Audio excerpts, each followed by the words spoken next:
In 1983, a hospital in New Mexico, a man with severe burns covering his body lies in a hospital bed. He's a murder suspect, and a detective is eager to question him. But the guy's injuries are so bad he can't even talk. The detective leaves a pen and paper next to his bed, hoping he'll confess. When the detective mentions cults and devil worship, the man's heart rate jumps. Clearly, he knows something. Just as the burned man reaches for the pen, the detective gets called away. The receptionist tells him that a young girl was looking for the patient, but left without giving any details. Suddenly, a nurse screams from the room. The detective rushes back to find that the burned man had jumped out the window. All he left behind was a note that reads, "I'm sorry, Abby." Now we go back 2 weeks to meet our main character, Owen. He's a 12-year-old kid living a pretty miserable life. His parents are divorced, and he lives with his mom in an apartment complex. One night during dinner, his dad calls and gets into a huge fight with his mom, leaving her sobbing on the couch. Owen feels completely helpless and alone. To cope with all this, Owen does something kind of disturbing. He takes a knife in the kitchen, puts on a creepy mask, and practices making threats at himself in the mirror. Yeah, this kid's not in a good place. Owen also spies on his neighbors with a telescope. He watches one guy working out, and another couple arguing and then making up. One night while spying, he sees a car pull up. A middle-aged man named Thomas and a young girl named Abby are moving into the apartment right next to his. The weird thing? Abby is walking around barefoot in the snow like it's no big deal. At school, Owen's life is even worse. He's constantly tormented by Kenny and his gang of bullies. They throw spitballs at him in class, then corner him in the locker room after swim practice. They call him names, hit him with towels, and give him painful wedgies until he actually wets his pants. It's brutal. After this humiliation, Owen goes to a store and buys a pocket knife. That evening, he's outside stabbing a tree and practicing tough guy threats, trying to make himself feel stronger. That's when Abby suddenly appears beside him. She's still barefoot in the snow. They chat a bit, but Abby tells him straight up, "I can't be your friend." Then she just walks away, leaving Owen confused. That same night, Thomas leaves the building dressed all in black, carrying a bag. Owen doesn't know it yet, but he's about to witness something terrible. Thomas breaks into a car in a parking lot and hides in the back seat, waiting. When the owner returns and drives away, Thomas waits until they're at a deserted spot near train tracks. He puts on a mask, kills the driver, and drags the body into the woods. He hangs the corpse from a tree and cuts the neck to collect blood in a jug. But here's where things go wrong. Thomas trips and spills almost all the blood. He hears a truck approaching, so he grabs what little blood is left and rushes back home. Owen can hear him through the thin apartment walls. Someone with a deep voice is angry at Thomas, asking if they should go out and do it themselves. Thomas replies that maybe he wants to get caught because he's tired of doing this. The next day, police show up at Owen's school asking questions about the murder victim. Turns out he was a recent graduate. That evening, Owen is back outside playing with a Rubik's Cube when Abby approaches him again. This time she's more friendly. Owen teaches her how to solve the cube and asks why she's always barefoot. She simply says she never gets cold. When Owen lends her the cube for the night, she seems genuinely happy. But after Owen goes inside, something horrifying happens. The cube falls from Abby's hands as her body starts to hurt. She goes to a nearby tunnel and starts calling out for help, pretending to be an injured child. A neighbor named Jack hears her and comes to help. Big mistake. The moment he picks her up, Abby attacks him violently, shaking him, hitting him, throwing him to the ground, and draining his blood. Then she snaps his neck to finish him off. Owen, spying through his telescope again, notices Jack isn't home. He also hears Thomas through the wall, yelling at Abby for doing something he now has to clean up. Thomas rushes out and finds Jack's body, dragging it to the river and pushing it deep underwater with a pole. The next morning, Owen finds the Rubik's Cube in the yard, completely solved and covered in snow. That evening, he meets Abby again. They exchange names, and Abby gives cryptic answers about her age, saying she's more or less 12 and doesn't even know when her birthday is. Owen tries to give her the cube as a gift, but she refuses. Instead, they spend the evening together with her teaching him how to solve it. At school, Owen starts learning Morse code during a movie in class. Kenny sees this and gets suspicious. Later, the three bullies trap Owen in the bathroom. Kenny demands to know what he was writing. When Owen refuses, Kenny beats him with a stick, calling him a little girl and giving him a cut on his cheek. He warns Owen not to tell anyone. Owen lies to his mom about the injury, saying he fell in the playground. That evening, he shows Abby the wound. She gets angry and tells him he needs to fight back. If the knife is enough, she promises she'll protect him. She puts her hand on his and says, "I'm a lot stronger than I look." They start communicating through the wall, using Morse code by tapping messages. Owen signs up for after-school strength training to get tougher. He even steals money from his mom's purse to take Abby on a date. They go to an arcade where he teaches her to play Ms. Pac-Man, then to a store to buy candy. Abby refuses the candy at first, but when she sees how disappointed Owen is about not being able to share his favorite treat, she accepts one. She immediately has to run outside and throw up. Despite this awkward moment, Owen just hugs her. Walking home, Abby asks Owen if he likes her. He says yes. Then she asks something strange. "Would you still like me if I weren't a girl?" Owen says he guesses he would. They start holding hands, talking about how Abby's moved around a lot and how Owen wants to escape this horrible town. But they're interrupted when Owen's mom calls him for dinner. At home, Abby finds Thomas getting ready to go hunting again. She touches his face gently, trying to comfort him, but Thomas asks her to stop seeing Owen. Still, he has no choice but to go out. This time, Thomas's luck runs out. He breaks into another car and hides in the back seat. The driver picks up a friend who throws a bag in the back, but doesn't notice Thomas yet. When they stop at a gas station and the driver gets out, the friend turns around to grab his bag and finally sees Thomas hiding there. Thomas attacks immediately, killing the friend while loud music covers the sounds of the struggle. The driver realizes something's wrong when Thomas jumps into the driver's seat and tries to escape. The angry driver throws his smoothie at the windshield, making it impossible for Thomas to see. The car swerves off the road, crashes into a ditch, and flips over, trapping both Thomas and the dead body underneath. With the driver approaching and police sirens in the distance, Thomas makes a desperate move. He pulls out a bottle of acid from his bag and pours it all over his own face, destroying his features so he can't be identified. This is the burn man from the beginning. Back at the apartments, Owen and Abby are touching hands through the wall when Abby hears news about a murder suspect hospitalized with burns.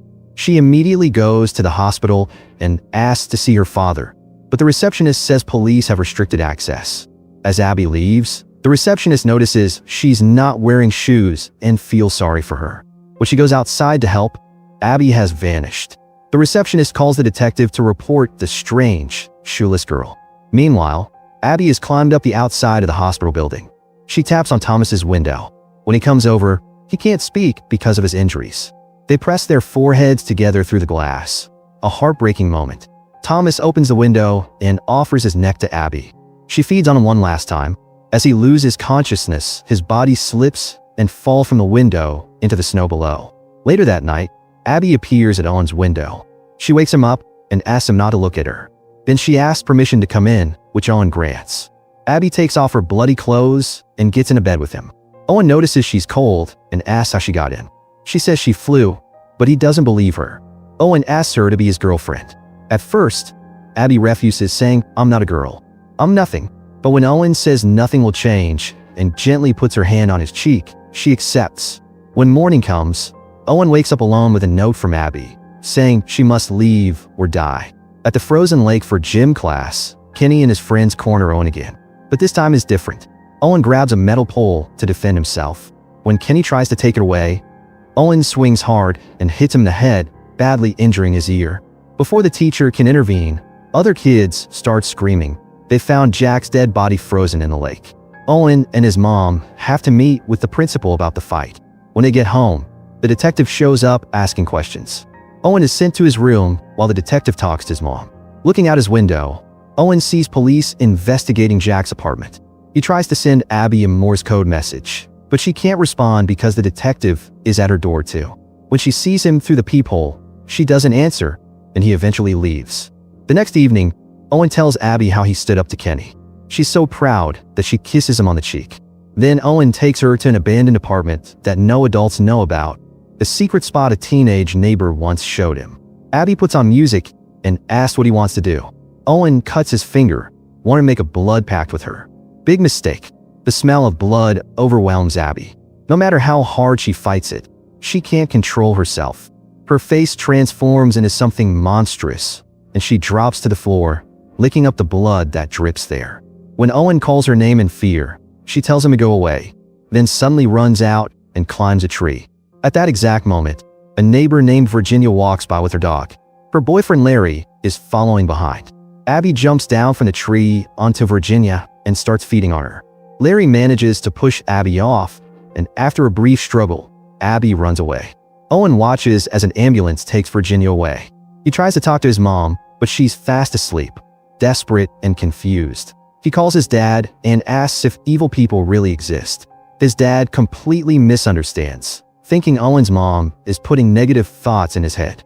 He brushes Owen off, saying they'll talk later. Owen is left alone, crying. Owen decides to visit Abby and asks permission to enter, just like she always does with him. Inside her apartment, Abby confirms everything Owen suspected. She's a vampire who needs blood to survive. She's been 12 years old for a very, very long time, and Thomas wasn't her father. Among her collection of puzzle toys, Owen finds an old photograph. In it, Abby looks the same as she does now, but Thomas is just a young boy around Owen's age. Owen realizes the horrifying truth. Thomas was once like him, and he's seeing his own future. Scared, he tries to leave. Abby stops him at first, only letting him go when he asks what she's going to do with him. As he leaves, she reminds him, "I told you we couldn't be friends." At the hospital, the detective is questioning Larry about the attack when Virginia suddenly wakes up. Her eyes have changed. They're vampire eyes now. She notices the 4 in her arm and rips it out, drinking the blood directly from the tube. A nurse walks in and opens the curtains. Sunlight floods the room. Virginia instantly bursts into flames. The fire spreads rapidly, engulfing both the room and the nurse. Owen is eating dinner alone. His mom is meeting with divorce lawyers when there's a knock at his door. It's Abby, asking him to invite her in. Owen doesn't understand why she can't just walk in on her own, so Abby demonstrates. She steps inside without permission and immediately starts bleeding from everywhere. Her eyes, nose, ears, everywhere. Blood pours from her body. Owen panics and quickly says she's allowed inside. The bleeding stops instantly, and he hugs her. While Abby takes a shower, Owen cleans up the blood and throws away her dirty clothes. He plays music and tells her she can borrow one of his mom's dresses. Of course, that's when his mom comes home early. The kids rush to Owen's room, and Abby climbs out the window back to her apartment. After his mom falls asleep, Owen sneaks over to Abby's place and spends a night. He falls asleep on the floor and wakes up to find a note from Abby saying she's in the bathroom and he shouldn't come in. Suddenly, there's a loud knock at the door. Owen looks through the peephole. It's the detective. He backs away, not want to let him in, but he steps on a loose floorboard that creaks loudly.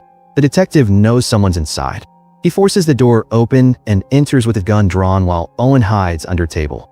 The detective searches the apartment and finds wallets belonging to the murder victims. He also finds Abby's note on the floor. This leads him to the bathroom. Inside, he sees blankets piled in the bathtub. He removes them and finds Abby sleeping underneath. Needing more light, the detective starts removing the boards covering the windows. Owen realizes what's happening and tries to stop him, but it's too late. Sunlight starts burning Abby's leg. Now awake, Abby launches herself at the detective and feeds on him. The detective reaches out toward Owen, silently begging for help, but Owen can only close the door and walk away. When Abby comes out covered in blood, she hugs Owen and tells him she has to leave. They kiss goodbye. A few hours later, Owen watches from his window as Abby drives away in a taxi, having hidden the detective's body in the abandoned apartment. Owen cries as she disappears. The next day, Owen goes to swim class. His teacher steps out when one of the bullies tells him there's a trash can on fire outside. It's a trap set by Kenny and his gang. With the teacher gone, the 4 boys lock the door, enter the pool area, and force everyone out except Owen. He tries to escape through the locker room, but they catch him. Kenny's older brother grabs Owen by the hair and makes him a sick deal. If Owen can hold his breath underwater for 3 minutes, he'll only give him a small cut with his knife. But if Owen can't make it, he'll cut out one of his eyes. They force Owen's head underwater and hold him there. Underwater, Owen starts hearing strange sounds, glass shattering, screams. Blood begins filling the pool. Then one of the bullies' heads drops into the water next to him. Owen finally surfaces, gasping for air. When he looks around, he sees that Abby has returned. She's killed all 4 bullies to save his life. Let Me In movie ends with Owen sits by himself, eating his favorite candy with a large trunk in front of him. When the conductor comes by to check tickets, Owen taps on the trunk in Morse code. From inside the trunk, Abby taps back. They're together now, traveling to start a new life, just like Thomas once did with Abby all those years ago.